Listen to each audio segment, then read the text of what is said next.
জমি চাষ করলে আগাছার মধ্যে কি চাষ করা যায়? আগাছাকে আগে দূর করতে হবে। ঢালও যদি শক্তিশালী হয় তাহলে বিনা মগুরে কি ঢালটা ভাঙবে?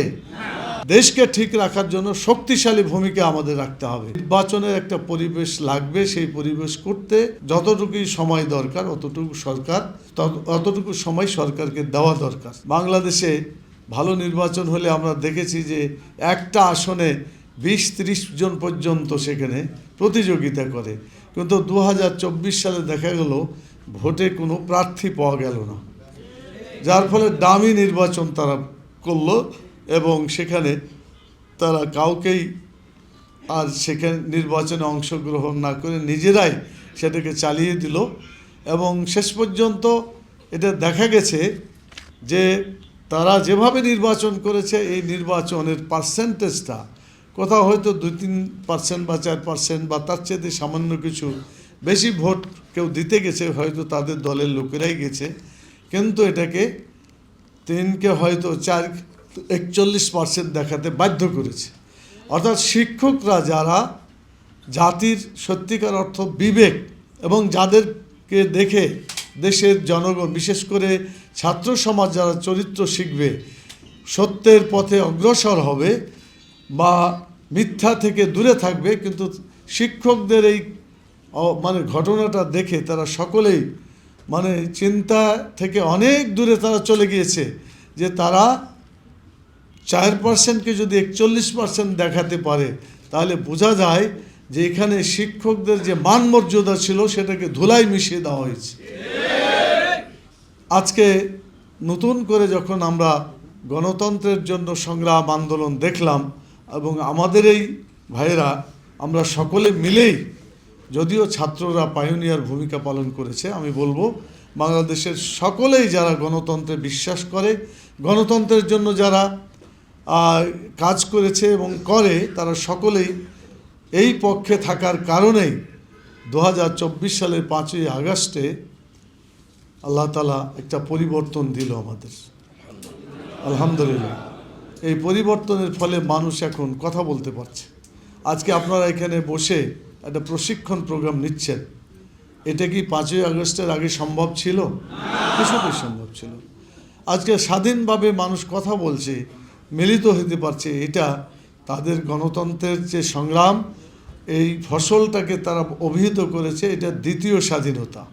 দুইটাই স্বাধীনতা বললেও ওখানে একটার কারণে আমরা স্বাধীনতা অবশ্যই বলতে হবে, সেটা হলো আমরা একটা ভূখণ্ড পেয়েছিলাম, আমরা একটা পতাকা পেয়েছিলাম, কিন্তু দেখা গেল যে উদ্দেশ্য লক্ষ্য নিয়ে স্বাধীনতা অর্জন সংগ্রাম করা হয়েছিল সেগুলো জনগণ পায় নাই, স্বাধীনতার সুফল তারা ভোগ করতে পারেনি।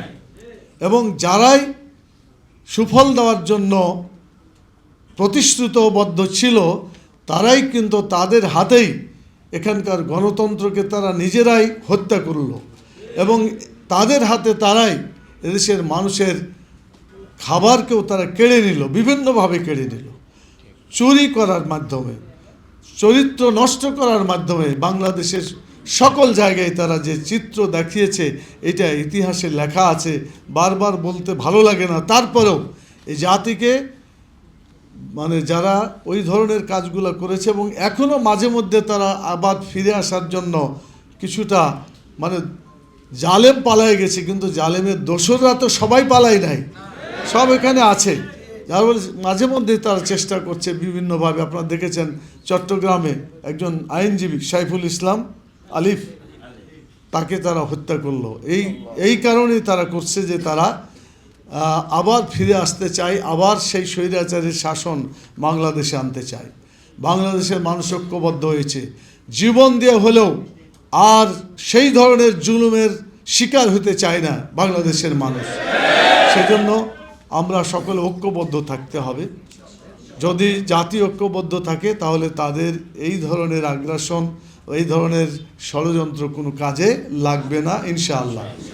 এবং আমরা দেশবাসীকে সতর্ক থাকার কথা বলবো যে আসুন আমরা সকলে ঐক্যবদ্ধ থাকি, আর ঐক্যবদ্ধ থাকলে কেউ আমাদের গায়ে হাত দিতে পারবে না ইনশাআল্লাহ। সেজন্য যদি ঐক্যবদ্ধভাবে থাকি এবং আমরা সচেতন থাকি তাহলে তারা কিছুই করতে পারবে না। আর উপদেষ্টা সরকারকে আমরা বলবো যে এই দেশে দুটা জিনিস খুবই দরকার। একটা হলো যে জঞ্জাল তারা বিগত 17.5 বছরে রেখে গেছে, এই জঞ্জালকে আগে মুক্ত করতে হবে। জমি চাষ করলে আগাছার মধ্যে কি চাষ করা যায়? আগাছাকে আগে দূর করতে হবে, তারপরে সেখানে নতুন করে বীজ দিয়ে সেটা আবাদ করতে হবে। তো বিগত স্বৈরাচার সরকারের যে রেখে যাওয়া যে সমস্ত জঞ্জাল, এটাকে দূর করতে হবে, সংস্কার করতে হবে। আগে সংস্কার, তারপরে নির্বাচন, এইটা সকলের ডিমান্ড। এখন কেউ যদি কোনো লক্ষ্য নিয়ে বলে তাড়াতাড়ি নির্বাচন করেন, এটা আমার মনে হয় তারা নিজেরাও যদি মূল্যায়ন করে তাহলে এটা তাদের সঠিক সিদ্ধান্ত হবে না। কারণ আগাছার মধ্যে তো বীজ ছিটানো যায় না।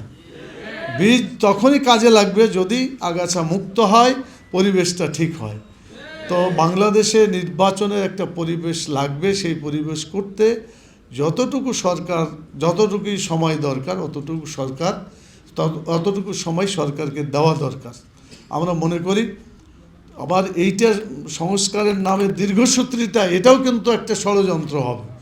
সেজন্য দীর্ঘসূত্রিতা নয়, যত দ্রুত পারা যায় সংস্কার কাজকে শেষ করে নির্বাচনের ব্যবস্থা করে। এটা যদি হয় তাহলে আমরা সব সমস্যার সমাধান নির্বাচিত সরকারের মাধ্যমেই করতে পারবো ইনশাআল্লাহ। তো সেজন্য আমি লম্বা কথা বলতে চাচ্ছি না, সংক্ষিপ্ত কথার মধ্য দিয়ে শেষ করতে চাই যে বাংলাদেশের মানুষ এখন আশা করে যে বাংলাদেশ যেন আগের মতো আবার ওই ধরনের জুলুম অত্যাচারের মধ্যে তারা যাতে নিপতিত না হয়, এবং যারা ষড়যন্ত্র করছে তাদেরকে যেন শক্ত হাতে মোকাবিলা করা হয়। কারণ দুর্বল কোনো প্রশাসন দিয়ে কিন্তু শক্ত জিনিসকে মোকাবিলা করা যায় না। শক্ত লোকের জন্য শক্ত প্রশাসন হতে হবে। নিষ্ঠুর নির্দেশ দেওয়ার যাদের এ ধরনের জঘন্য অভিজ্ঞতা আছে তাদেরকে সাইজ করার জন্য, তাদেরকে শায়েস্তা করার জন্য ওই ধরনেরই পরিবেশ আমাদেরকে তৈরি করতে হবে। ওই একটা কথা আছে না, যেমন যাক, এটা আপনাদের ভাষা, আমি আর অত দূর গেলাম না। মুগুর লাগবে, এটা ঠিক। ঢালও যদি শক্তিশালী হয় তাহলে বিনা মুগুরে কি ঢালটা ভাঙবে? সেজন্য দেশকে ঠিক রাখার জন্য শক্তিশালী ভূমিকা আমাদের রাখতে হবে। সেজন্য প্রিয় ভাইরা, আজকে আমি যে বিষয়ের উপর কিছু কথা আপনাদের অলরেডি বলেছি, যে বিষয়টা ছিল সেটার কনক্লুশনটা এইভাবে করে শেষ করি। সেটা ছিল পরিবর্তিত পরিস্থিতিতে কিভাবে এই দেশে একটা পরিবর্তন আনার জন্য কী ধরনের পরিবেশ এবং কী ধরনের কাজ করা দরকার, সেই বিষয়ে আমার আলোচনা ছিল। সেটা ছিল দাওয়াতের উপরে। রাসূল সাল্লাল্লাহু আলাইহি সাল্লামকে আল্লাহ তাআলা দাওয়াত দেওয়ার যে টেকনিক শিখিয়েছেন সে কথাগুলো আমি আপনাদের বলেছি। এখানে বুদ্ধিমত্তার সাথে মানুষকে ভালো আচরণের মাধ্যমে এদেশের মানুষকে ইসলামের দাওয়াত দিতে হবে। রাসূল সাল্লাল্লাহু আলাইহি সাল্লাম যেভাবে দিয়েছিলেন সেইভাবেই আমাদের দাওয়াতি কাজ করতে হবে। আমি আপনাদেরকে অনুরোধ করব যে এখন থেকে, আগে যেমন প্রতিকূল পরিবেশ ছিল দাওয়াতি কাজ করতে আপনাদের বেশি বেগ পেতে হতো, আল্লাহ তাআলার মেহেরবানিতে এখন দাওয়াতি কাজ করার জন্য এ ধরনের বেগ পেতে হচ্ছে না, আলহামদুলিল্লাহ।